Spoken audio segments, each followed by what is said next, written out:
Channel को subscribe करें और बेल आइकॉन को दबाना हरगिज़ ना भूलें। अस्सलाम वालेकुम फ्रेंड्स, क्या हाल है। उम्मीद है आप सब खैरियत से होंगे। सबसे पहले तमाम फ्रेंड्स को जुम्मा मुबारक। तो जुम्मे के दिन ख़ास करके दुआ में याद रखिएगा और पाकिस्तान के लिए भी दुआ करें। तो सबसे पहले तो मैं आपको अपने लेक्चर्स के जो शेड्यूल है उसके बारे में कुछ बताना चाहता हूँ। वो ये है कि पहले तो जब मैंने स्टार्ट किया था लेक्चर डिलीवर करना, मेरी ये कोशिश थी कि मैं डेली बेसिस पे ना लेक्चर डिलीवर करूं, लेकिन कुछ अपनी पर्सनल मसरूफियात की वजह से, अपनी स्टडी की वजह से ऐसा नहीं हो सका। तो अब हमने डिसाइड किया है कि हफ्ते में मतलब वीक में 2 लेक्चर, मिनिमम 2 लेक्चर हम डिलीवर करेंगे। वो किस दिन होंगे वो आपको नीचे डिस्क्रिप्शन में बता दिया जाएगा। हाँ, जो मेरी कोशिश होगी वो थर्सडे और फ्राइडे को होगी। लेकिन अगर इसके बाद भी कुछ मसरूफियात की वजह से आगे पीछे दिन हो जाते हैं तो वो मैं आपको चैनल के अबाउट में बता दूंगा। तो आज का हमारा जो लेक्चर है वो इलस्ट्रेशन नंबर 5 पे है। इलस्ट्रेशन नंबर 5 में काफ़ी चीज़ें ऐसी हैं जो पहले इलस्ट्रेशन में नहीं थी और काफ़ी सारे बच्चों के जो कंसेप्ट है वो अच्छी तरह से क्लियर हो जाएंगे। इलस्ट्रेशन नंबर जो 5 है इसको हम मास्टर इलस्ट्रेशन भी कहते हैं। इसमें वो तमाम चीज़ें हैं जो एक statement of profit and loss बनाने के लिए ज़रूरी है। तो अब अपनी बुक की तरफ चलते हैं। तो फ्रेंड, हम अपनी बुक की तरफ आ गए हैं। इलस्ट्रेशन नंबर 5 पेज नंबर 11 है। तो चलें इसको देखते हैं कि इसमें हमसे जो रिक्वायरमेंट की गई है वो क्या क्या है। Khubaib keeps his book on single entry system, his financial position was as follow. मतलब इसमें हमने बनाना है स्टेटमेंट ऑफ अफेयर्स भी बनाने हैं, ठीक है, और इसमें हमने statement of profit and loss भी बनाना है। मतलब कि हमने इसमें ओपनिंग और क्लोजिंग बैलेंस खुद फाइंड करना है, हमें गिवन नहीं है। जैसा कि आप देख सकते हैं जनवरी 1, 2016 कि हमारे पास जो ट्रांजैक्शंस है उन्होंने हमें गिवन कर दी हैं। चले देखते हैं कि इस ट्रांजैक्शंस में क्या क्या चीज़ें हैं। सन्ड्री डेटर्स मतलब वो लोग जिनसे हमने पैसे लेने होते हैं, ठीक हो गए। कैश इन हैंड मतलब जो कि आपके पास पैसे हैं, प्रेजेंटली आप उनको खर्च कर सकते हैं एकदम से। जैसे कि आप इसकी एग्ज़ाम्पल, कैश इन हैंड की एग्ज़ाम्पल ये है कि आप कहते हैं कि यार आपकी पॉकेट में पैसे हैं और आप किसी शॉप पे गए हैं, ठीक है, आपने वहाँ से कोई चीज़ ले ली तो एट द टाइम आप पॉकेट से निकाल के दे देंगे, तो इस चीज़ को कहते हैं कैश इन हैंड। नेक्स्ट हमारे पास है कैश एट बैंक, जो कि हमारे पास बैंक में कैश है, ये भी हमारा एसेट है। स्टॉक ऑब्वियसली ये भी हमारा एसेट है। मशीनरी, ठीक है। मोटर व्हीकल्स ये भी हमारा एसेट है। फर्नीचर्स ये भी हमारा एसेट है। सन्ड्री क्रेडिटर्स वो लोग जिनको हमने पैसे देने होते हैं वो क्रेडिटर्स कहलाते हैं और उनको सन्ड्री क्रेडिटर्स भी कहते हैं। तो चलें नेक्स्ट देखते हैं कि इसमें हमें उन्होंने क्वेश्चन में क्या क्या चीज़ें बनाने का कहा है या उन्होंने रिक्वायरमेंट्स की हैं, ठीक है। During the year he withdraw for personal use ₹7,000, ठीक है। इसमें हमें ड्राइंग्स भी गिवन है, ठीक है। ही इंट्रोड्यूस एडिशनल कैपिटल ऑन 1 जुलाई 2016 ₹9,000। मतलब उसने साल के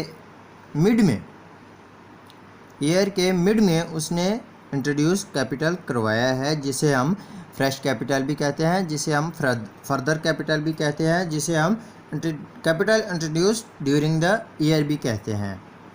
नेक्स्ट चलते हैं चार्ज डेप्रिसिएशन ऑन मशीनरी। मतलब इसमें हमने मशीनरी की जो डेप्रिसिएशन है वो भी कैलकुलेट करनी है। मोटर व्हीकल्स एंड फर्नीचर्स 10% अलो, मतलब ये मशीनरी पे, मोटर व्हीकल्स पे एंड फर्नीचर पे जो डेप्रिसिएशन है वो 10% है। 10% हमने कैसे कैलकुलेट करनी है वो आपको मैंने प्रीवियस लेक्चर में बताया है और इसमें भी मैं आपको क्लियर कर दूंगा। Allow interest on capital at 6% पर एनम, ये जो चीज़ है ये नहीं है, ये जो पीछे हमने इलस्ट्रेशंस की है ये उनमें नहीं है। जो उसने कैपिटल अपना इंट्रोड्यूस करवाया है, इन्वेस्ट किया है मिड द ईयर, उस पे 6% इंटरेस्ट है। अब वो इंटरेस्ट कहाँ कैलकुलेट करना है, कौन सी स्टेटमेंट ऑफ अफेयर में करना है या statement of profit and loss में करना है और कैसे करना है वो मैं आपको क्लियर कर दूंगा इंशाल्लाह इस लेक्चर में। Ascertains the profit and loss made by him under net worth method for the year ended 31st December 2000, वो हमें कहता है कि इसका जो प्रॉफिट एंड लॉस है वो 31 दिसंबर 2016 के लिए बनाना है। अब हम देखते हैं कि जो हमारा दिसंबर पे है 31 दिसंबर 2016 पे कंडीशन है वो क्या क्या है। ठीक है, सन्ड्री डेटर्स ये भी हमारे पास है 7000, ठीक हो गया। कैश इन हैंड हमारे पास है 150 रुपीज़। कैश एट बैंक हमारे पास है 1000, ठीक है। नेक्स्ट चलते हैं स्टॉक जो कि हमारे पास है 9500, ठीक है। मशीनरी हमारे पास है 900 की। उसके बाद जनाब आता है मोटर व्हीकल्स जो कि हमारे पास है 8000 की, ठीक है। सुंदरी क्रेडिटर्स वो हमारे पास है 14500। तो हम सबसे पहले बनाएंगे स्टेटमेंट ऑफ अफेयर एज जनवरी 1 2016, क्योंकि हमने अपना क्लोजिंग और ओपनिंग बैलेंस खुद फाइंड करना है। तो सबसे पहले हम अपना ओपनिंग बैलेंस फाइंड कर लेते हैं। तो चले रजिस्टर की तरफ चलते हैं। ये जनाब हम रजिस्टर की तरफ आप देख सकते हैं कि हमेशा की तरह हमने रजिस्टर कैसे तैयार किया है और मेरी सबको यही एडवाइस है कि वो अपना रजिस्टर अच्छा और नीट तैयार करें, ठीक है। तो पहले से जो इसका मार्जिन वगैरह या जो इसका टेबल है वो ड्रा कर लिया है, क्योंकि कम से कम टाइम में क्लियर हो जाए। तो स्टार्ट करते हैं statement of affair as at 1 January 2016, ठीक है। तो सबसे पहले हमारे पास जो था जनाब वो था सन्ड्री डेटर्स, ठीक है। वो हम लिख लेते हैं। 1 सेकेंड, ये आ गया हमारे पास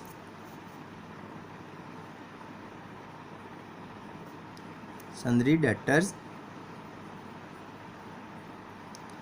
अब आप कुछ बच्चे कहेंगे कि यार हमारी बुक पे जो है वो तो कैश इन हैंड फर्स्ट पे लिखा हुआ है। फिर हाँ, आप लिख सकते हैं, अगर आप कंफ्यूज ना हो तो आप कोई भी एसेट पहले या बाद में लिख सकते हैं। अगर आप कंफ्यूज होते हैं तो सबसे बेस्ट यही है कि जिस तरह उसने आपको इलस्ट्रेशन में या क्वेश्चन में उसने गिवन किया है उसी सीक्वेंस से आप अपना क्वेश्चन सोल्व करें। तो हमारे पास जो सन्ड्री डेटर्स है उनकी अमाउंट जनवरी 1 पे है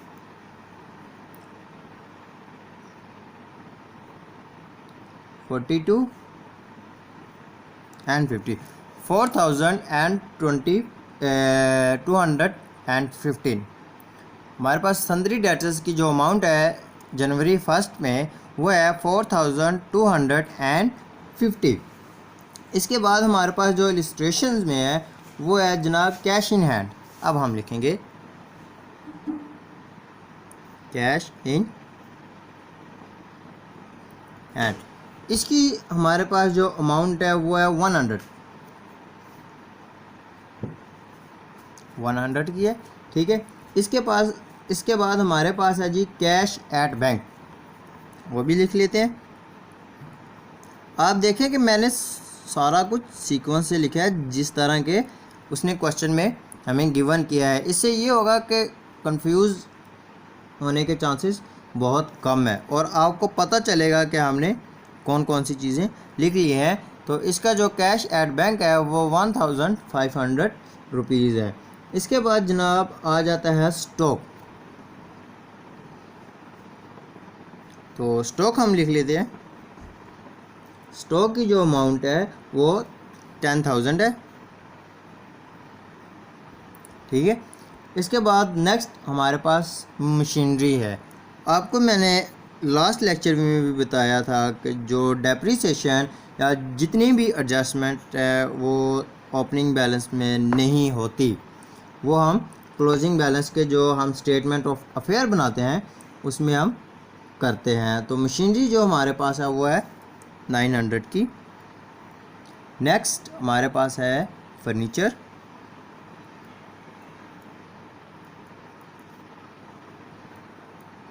जिन स्टूडेंट ने मेरा लास्ट लेक्चर जो हमने इलस्ट्रेशन नंबर 2 नहीं की थी वो इससे पहले उसको एक बार लाजमी देख लें, क्योंकि काफ़ी सारी ऐसी चीज़ें हैं जिनको वो यहाँ क्लियर नहीं कर पाएंगे। तो उस लेक्चर को अगर इसको आपने अच्छी तरह समझना है तो जो सीक्वेंस वाइज जो मेरे लेक्चर हैं उनको आप देखें, ठीक है। तो हमारा जो फर्नीचर है उसकी अमाउंट है 8,000 की।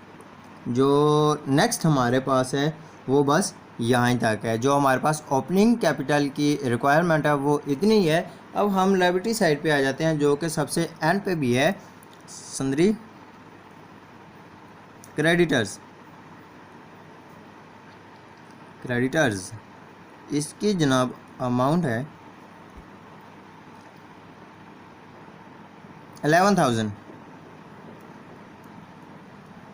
तो आपसे मैंने पहले भी कहा था कि जो अमाउंट है उसको लेके थोड़ा मुख्तात रहिएगा, बहुत ध्यान से उसको लिखना होता है, क्योंकि वो अगर आप एक लफ्ज़ भी गलत लिख लें तो वो आपका क्वेश्चन गलत कर सकता है जो आपका एग्जामिनर होता है।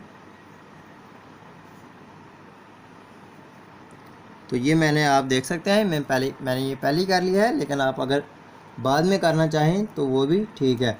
अब हम कैलकुलेट करते हैं अपनी जो टोटल अमाउंट्स है। पहले इनको कैलकुलेट करेंगे क्योंकि ये ज़्यादा है और बड़ी साइड भी यही होगी, ठीक है। तो इनको कैलकुलेट कर लेते हैं जनाब। कैलकुलेट करने के बाद हमारे पास जो आंसर आया है वो है 31,750। जो बड़ी साइड की रकम होती है उसे हम दोनों साइड पे लिख लेते हैं, 31,750। अब हमने क्या करना है, बड़ी रकम में से जो लायबिलिटी साइड की अमाउंट है वो हमने लेस कर देनी है, और इसको लेस करके हमारे पास जो आंसर हमारा बचेगा वो है 20,750। यहाँ हम लिखेंगे कैपिटल बैलेंस इन फिगर।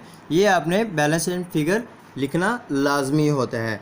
इसकी वजह ये भी बताई जाती है कि अगर ये आप ना लिखें तो उनको नहीं पता चलता कि ये आपने कौन सा कैपिटल लिखा है, क्योंकि यहाँ हमने लिखा है लायबिलिटी एंड कैपिटल। तो वो सोचते हैं होंगे कि शायद बच्चे ने जो उसको क्वेश्चन में गिवन हुआ वो कैपिटल लिखा हो और उसका आंसर ना लिखा हो।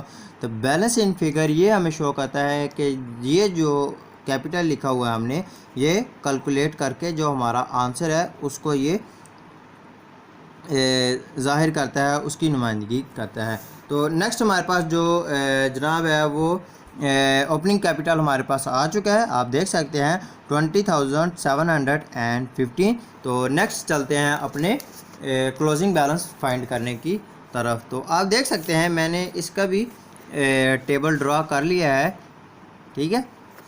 ये होता है कि टाइम बचाने के लिए कि कम से कम में टाइम में अच्छा काम हो सके। तो मैंने ये पहले से बना के रख लिया था। नेक्स्ट हम चलते हैं अपने क्लोजिंग कैपिटल के जो हमारे पास उन्होंने रिक्वायरमेंट दी है। अब यहाँ पे जितनी भी एडजस्टमेंट या डेप्रिसिएशन कैलकुलेट होगी वो इस जगह पे होगी, लेकिन जो इंटरेस्ट ऑन कैपिटल है वो स्टेटमेंट ऑफ अफेयर्स में नहीं कैलकुलेट होता, ना वो ओपनिंग कैपिटल की स्टेटमेंट ऑफ अफेयर में कैलकुलेट होता है और ना ही वो क्लोजिंग कैपिटल की स्टेटमेंट ऑफ अफेयर में कैलकुलेट होता है। वो कैलकुलेट होता है जनाब statement of profit and loss, ठीक है। तो हम चलते हैं हमारी जो डेप्रिसिएशन या जो बकाया फर्दर इंटरेस्ट को छोड़ के जो हमारी फर्दर एडजस्टमेंट है वो हम इसमें ही करेंगे। क्लोजिंग बैलेंस में हमेशा करते हैं क्योंकि जो डेप्रिसिएशन होती है वो किसी भी एसेट की कमी को कहते हैं, और एसेट की कमी कभी भी जो आपका ईयर स्टार्ट है उसके स्टार्ट में नहीं होगी। ओबियसली जब तक आप उसको यूज़ नहीं करेंगे उसकी वैल्यू में कमी नहीं आएगी, और आप यूज़ करेंगे तो या फिर वो मिड तक होगा या फिर वो लास्ट तक होगा, तो इसलिए हम लास्ट पे कैलकुलेट करते हैं। तो हमारे पास जो सबसे पहले सीक्वेंस वाइज ही मैं करूँगा जिस तरह के बुक में उसने दिया हुआ है, इससे कन्फ्यूजन के बहुत कम चांसेस है। जब हम यहाँ तो नहीं पता चलता, जब हम अपने कॉलेज या असाइनमेंट तैयार करते हैं तो बड़े रिलैक्स होकर करते हैं, लेकिन जब हम अपना पेपर अटैम्प्ट करते हैं तो बच्चे बहुत ज़्यादा कंफ्यूज हो जाते हैं। तो इस वजह से कोशिश करें कि सीक्वेंस वाइज ही लिखना स्टार्ट करें। तो सबसे पहले हमने लिखना है सन्ड्री डेटर्स जिनकी अमाउंट है जनाब 7000, ठीक है। इसके बाद जो हमारे पास गिवन है वो है कैश इन हैंड।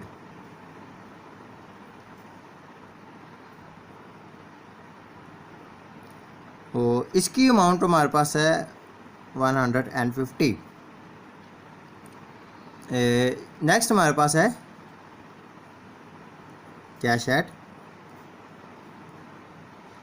बैंक। इसकी अमाउंट हम देख लेते हैं जनाब, कैश एट बैंक की जो है वो 1000 रुपये है,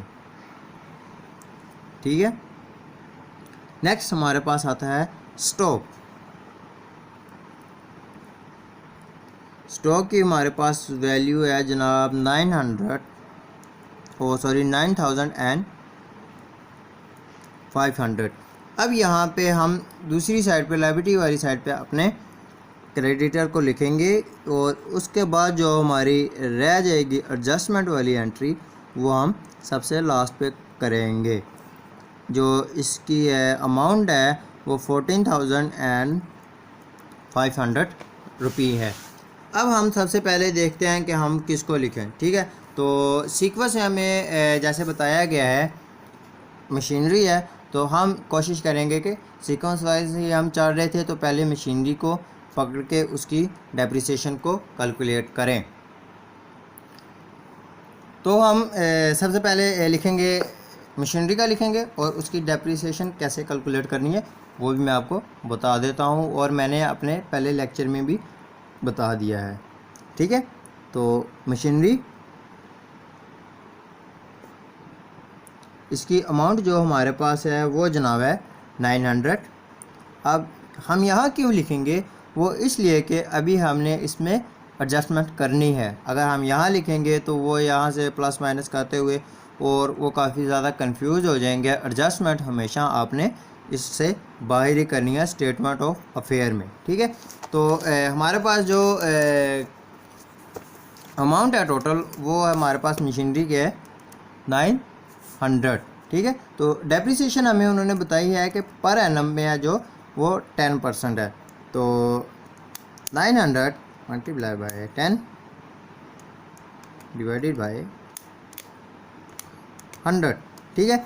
तो ये अगर आपको बताया गया हो, रेट ऑफ इंटरेस्ट बताया गया हो और टोटल अमाउंट बताई गई हो, तो उसको कैसे कैलकुलेट करना है, उसका ये है कि आपकी जो टोटल अमाउंट होगी उसको मल्टीप्लाई करना है जो आपको रेट ऑफ इंटरेस्ट दिया गया है, ठीक है, और इसको डिवाइड करना है 100 पे। तो आपका जो आंसर आएगा वो एग्जैक्ट आएगा, ठीक है। तो आंसर जो हमारे पास डेप्रिसिएशन आई है, अब यहाँ हम करेंगे मार्कल से हम यहाँ लेस की हेडिंग देंगे। जैसा कि मैं आपको हमेशा बताता हूँ कि हेडिंग देके उसके सामने ना लिखिएगा, नीचे लिख लें, कोई बात नहीं। आपका अगर 2 लाइनें ज़्यादा लग जाएंगी तो उसमें कोई इशू नहीं होगा, ठीक है। डेप्रिसिएशन हमारे पास है 90। इसको अगर आप लेस का साथ में निशान दे दें तो ठीक है, अदरवाइज़ अगर ना देना चाहें तो फिर भी कोई इशू नहीं है, ठीक है। तो 900 में से 90 हमने लेस किए, तो हमारे पास जो आंसर बचा है वो 810 रुपी हमारे पास बचे हैं। तो इसके बाद हम पकड़ते हैं मोटर व्हीकल्स को, ठीक है। यहाँ हम लिख लेंगे, यहाँ आपने नीचे ये लाइन लाजमी लगानी होती है। अगर आप मार्कर से लगा लें तो अच्छी बात है, नहीं तो पेन से भी लगा लें, कोई इशू नहीं है। मोटर व्हीकल्स, ठीक है। इसकी जो हमारे पास अमाउंट है वो है 7000। बिल्कुल इसको भी उसी तरह कैलकुलेट करना है, क्योंकि हमारे पास जो rate of interest rate of depreciation है वो 10% की है। तो इसकी आप कर लेंगे तो आएगा यहाँ हम इसको लेस की हेडिंग देंगे, ठीक है। क्यों अब हम बार बार लेस की हेडिंग क्यों दे रहे हैं, क्योंकि अलग-अलग चीज़ों की हमने डेप्रिसिएशन कैलकुलेट करनी है। तो यहाँ हम फिर से डेप्रिसिएशन लिखेंगे। अगर ये होती एक ही चीज़ की ज़्यादा बार डेप्रिसिएशन होती तो हम यहाँ ही लेस लिख के सबको एक ही बार कैलकुलेट कर लेते, ठीक है। तो यहाँ हम इसको लिखेंगे 700, ये नीचे लाइन मार्क कर देनी है आपने। हमारे पास जो इसको कैलकुलेट करके आया है वो 6300 आया है। नेक्स्ट जो हमारे पास है वो हमारे पास फर्नीचर बच गया है, जिसकी हमने डेप्रिसिएशन कैलकुलेट करनी है। तो फर्नीचर को हम लिख लेते हैं। फर्नीचर की जो अमाउंट है हमारे पास वो जनाब है 8000 की। ये आप कंफ्यूज ना होइएगा, ये 7 है, वो थोड़ा सा पेन लग गया था तो इस वजह से आपको 9 लगेगा। तो ये 700 है। अगर आपको यहाँ से क्लियर ना हो तो इसकी 7000 की 10% डेप्रिसिएशन कैलकुलेट कर लें, ठीक है। इससे आपकी प्रैक्टिस भी हो जाएगी। तो हम यहाँ से फिर इसको हेडिंग देंगे लेस की, क्योंकि हमने अलग-अलग चीज़ों की डेप्रिसिएशन कैलकुलेट करनी है। तो इस वजह से उस चीज़ को लिख के उसके नीचे हम लेस का ऑप्शन देंगे। नीचे हम आएंगे डेप्रिसिएशन पे। इसकी आप जब डेप्रिसिएशन कैलकुलेट करेंगे 8000 की तो हमारे पास आंसर आ जाएगा 800। इसके भी नीचे हम लाइन लगा देंगे, ठीक है। हमारे पास जो इसका आंसर बचेगा वो 7200 बचेगा। जो यहाँ मैंने टेबल बनाया था वो थोड़ा सा छोटा हो गया है, तो इसको हम बड़ा कर लेते हैं ताकि जो नीचे हमारा टोटल या कैलकुलेशन हो वो इजीली हो जाए। तो आपने इस तरह अगर अंदाज़े से मैंने बनाया है, अगर बन जाए बड़ा बन जाए तो कोई बात नहीं, ठीक है। छोटा बन जाए तो आपने इसको थोड़ा सा बड़ा कर लेना है ताकि आपकी जो रिज़ल्ट है वो अच्छे तरीके से वाज़िया हो सके, ठीक है जनाब। ये देख सकते हैं आप, यहाँ पे अब हम अपना टोटल लिखेंगे जो कि इसी साइड का बड़ा होगा।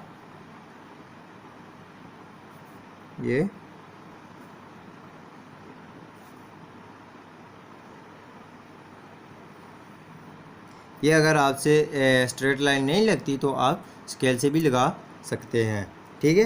तो इसको हम जब टोटल करेंगे तो हमारे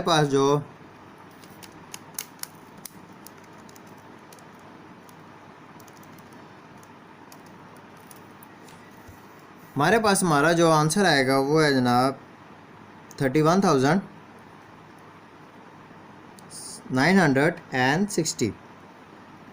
एक बार इसको वेरीफाई कर ले, 31,960। इसको हम दोनों साइड पे लिख लेंगे और इसमें से इसको लेस कर देंगे। तो हमारे पास जो हमारा कैपिटल आएगा वो आप यहाँ भी लिख सकते हैं, वो आप यहाँ पे कहीं भी लिख सकते हैं, कोई इशू नहीं है। ज़्यादा कोशिश करें कि ज़्यादा दूर ना लिखें, इसके पास ही लिखें। 1-2 लाइनें छोड़ के या 3-4 लाइनें छोड़ के लिख लें, ठीक है। उसी तरह जैसे कि हमने पहले भी लिखते रहे हैं बैलेंस इन फिगर। तो जो हमारे पास आंसर आया है वो है 17,460। तो जनाब हमारा ओपनिंग और क्लोजिंग बैलेंस फाइंड हो चुका है। अब हमने करना है कि अपना statement of profit and loss बनाते हैं, उसमें आपको आज नई चीज़ मिलेगी, वो है रेट ऑफ इंटरेस्ट। तो जनाब रेट ऑफ इंटरेस्ट जो है वो ओपनिंग कैपिटल भी होगा, ठीक है, और फर्दर कैपिटल भी होगा। क्लोजिंग कैपिटल पे रेट ऑफ इंटरेस्ट नहीं होगा। क्यों? क्योंकि रेट ऑफ इंटरेस्ट हम जब कैलकुलेट करते हैं उसके जो हमारा निकलता है कैपिटल, हमने जो इन्वेस्ट किया होता है उस पर हम रेट ऑफ इंटरेस्ट कैलकुलेट करते हैं, ठीक है। तो ओपनिंग पे और फर्दर पे ही रेट ऑफ इंटरेस्ट कैलकुलेट होता है, और क्लोजिंग कैपिटल पे रेट ऑफ इंटरेस्ट कैलकुलेट नहीं होता। ये आपने बात याद रखनी है। आप ये ना कर दीजिएगा गलती से कि आप तीनों कैपिटल को पकड़ें और रेट ऑफ इंटरेस्ट उन पे कैलकुलेट कर लें। नहीं, ओपनिंग कैपिटल और क्लोजिंग कैपिटल पे आपने रेट ऑफ इंटरेस्ट फाइंड करना है। तो अब चलते हैं हमारे statement of profit and loss की तरफ। ये इसका भी मैंने टेबल बना के रखा हुआ है, ठीक है। तो सबसे पहले हम लिखेंगे क्लोजिंग कैपिटल, ठीक है।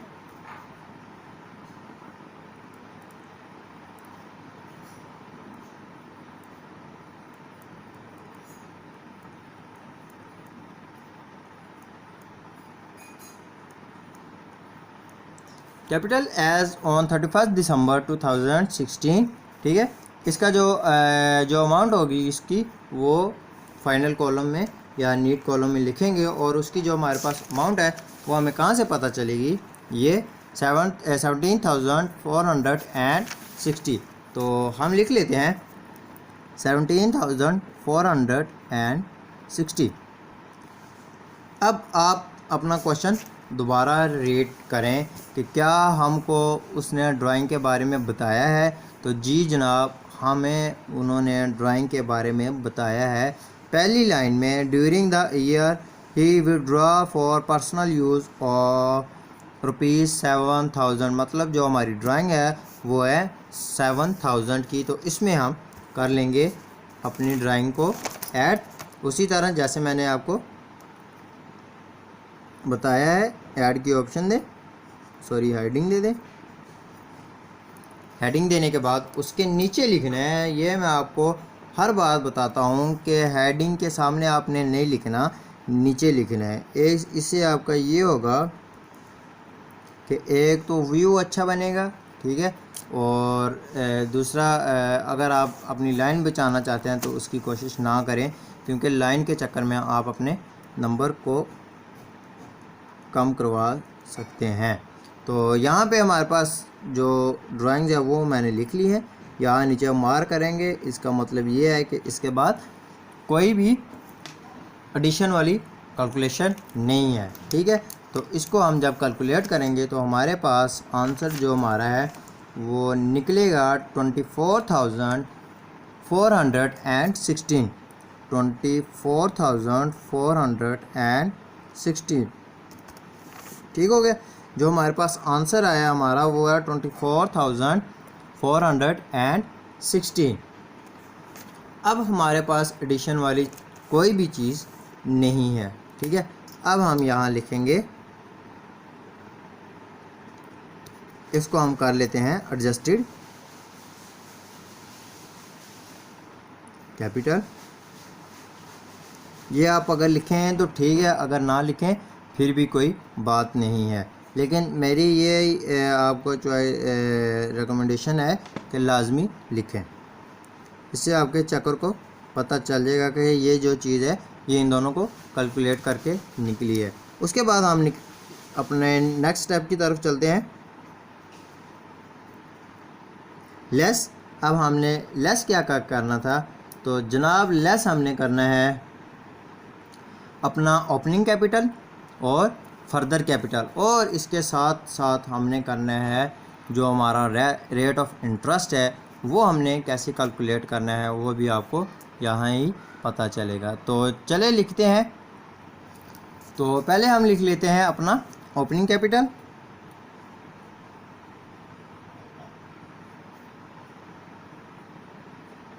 ठीक है। ओपनिंग कैपिटल आप लिख लें या कैपिटल एज एट 1 जनवरी 2016 ये भी लिख लें। तो अब हम यहाँ लिखेंगे क्योंकि यहाँ कैलकुलेशन बहुत सारी होनी है।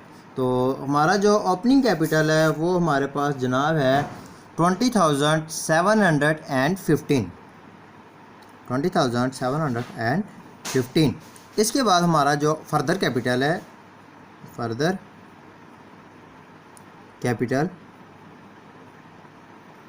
वो जो हमारे पास है जनाब वो हम देख लेते हैं। हमारे उन्होंने क्वेश्चन में हमें क्या दिया हुआ है। वो जनाब है ही इंट्रोड्यूस्ड एडिशनल कैपिटल ऑन 1 जुलाई 2016 रुपीज़ 9,000।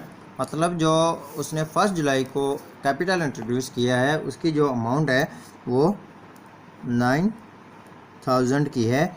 इसके बाद जो आएगा वो इंटरेस्ट हमने कैसे कैलकुलेट करना है। तो यहाँ हम लिखेंगे इंटरेस्ट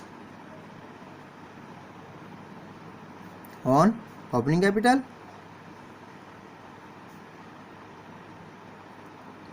ठीक है।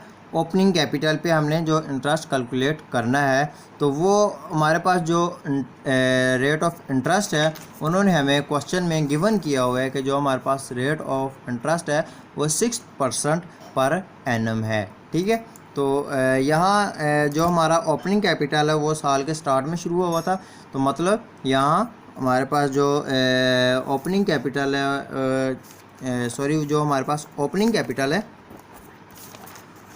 वो जनाब है, ठीक है, मल्टीप्लाई 6/100। इसको हम कैलकुलेट करते हैं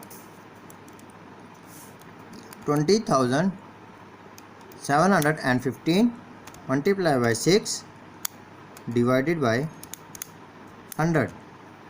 तो हमारे पास जो आ गया वो 1,245। अगर आप ऐसा नहीं करना चाहते तो ये इसका जो है वो 20,715 मल्टीप्लाई बाई 6, ठीक है, शिफ्ट दबाना है और इज इक्वल वाला जो मार्क है वो दबाएंगे तो आपके पास एग्जैक्ट आंसर जो है वो निकल आएगा, ठीक है। तो हमारे पास जो आंसर इसका निकला है वो हम इधर लिख लेंगे। इसका जो आंसर है वो हमारे पास है 1,245। अब आपको इस कॉलम की इम्पोर्टेंस का पता चल गया होगा कि ये हमने क्यों बनाया था। अगर ये चीज़ें हम उधर करते तो हमारा जो क्वेश्चन था वो बहुत अजीब लगना था।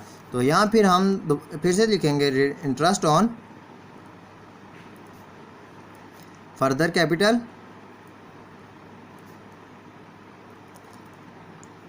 तो फर्दर कैपिटल हमारा जो है वो 9,000 है, रेट ऑफ इंटरेस्ट 6% है।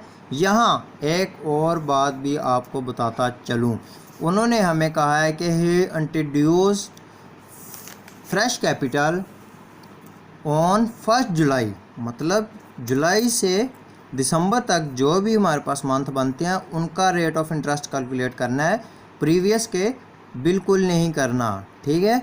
जो उन्होंने हमें डेट बताई होगी कि इस डेट को इस बंदे ने इतना कैपिटल इन्वेस्ट किया है अपने बिज़नेस में, तो उस मंथ से फाइनल मंथ तक जो हमारा होगा वहाँ तक हम रेट ऑफ इंटरेस्ट कैलकुलेट करेंगे, उससे पहले मंथ का रेट ऑफ इंटरेस्ट कैलकुलेट नहीं करेंगे।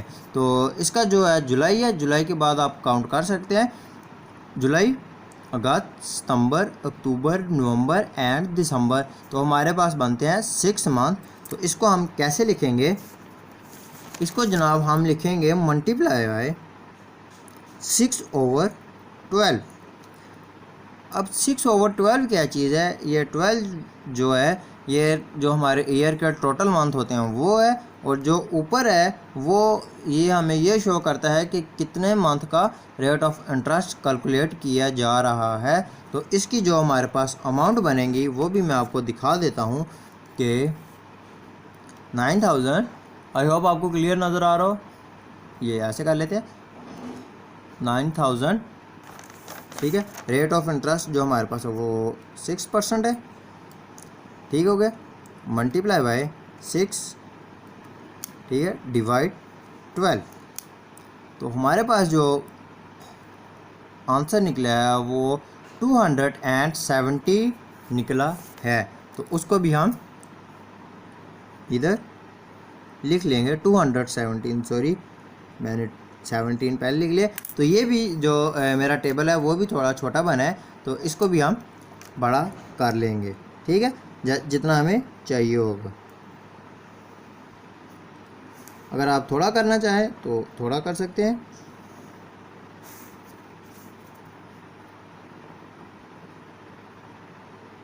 लेकिन इतना इसको बड़ा करिएगा कि आपका जो है वो क्वेश्चन नीट एंड क्लीन नज़र आना चाहिए।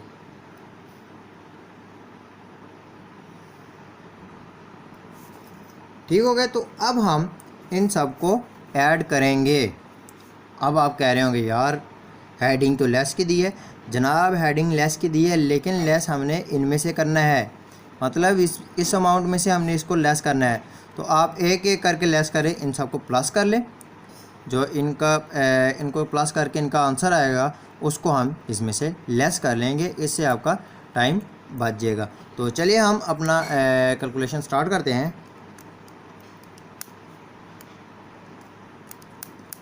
ठीक है, आपने बारी बारी सबको लिख लेना है और जो हमारे पास हमारा आंसर निकला है वो जनाब यही निकला है। ठीक है, 31,265। तो इसको हम अब इधर लिख लेंगे। यहाँ आपको एक और बात भी बताता चलूँ, हमारे पास जो आंसर हमारा आया है पहले हम वो लिख लेते हैं 65। अब यहाँ हमने ये लाइन मार्क कर देनी है। इसका यह मतलब है कि भाईजान ये इनकी कैलकुलेशन ख़त्म हो चुकी है और अब इनकी कैलकुलेशन चलेगी। ठीक है, तो इसके नीचे हम मार्क नहीं करेंगे, बल्कि अगर ज़्यादा बेहतर है कि हम कर ही लें कि इन दोनों की कैलकुलेशन यहाँ नीचे होगी। तो यहाँ हम चलते हैं सबसे लास्ट पे। अब यहाँ जो आपको बात बताने लगा हूँ वो आपको प्रीवियस क्वेश्चन में नहीं मिली थी। अब जब हम इसको आपको मैं दिखा देता हूँ। अब जब हम इसको इसमें से लेस करेंगे तो आंसर नेगेटिव में आएगा।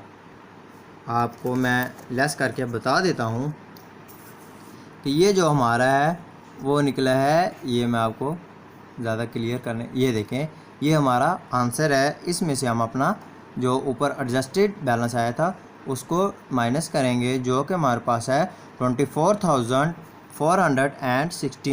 24,460। ठीक है, ये देखें, ओह सॉरी 31,265 में से लेस करना है 24,460। तो हमारा जो आंसर है वो ये निकलेगा। ठीक है, आप देख सकते हैं 31,265 में से हमने लेस करना है 24,416। यहाँ आया है प्लस में। वो कैसे आया है? क्योंकि हमने नीचे वाली रकम पहले लिखी है।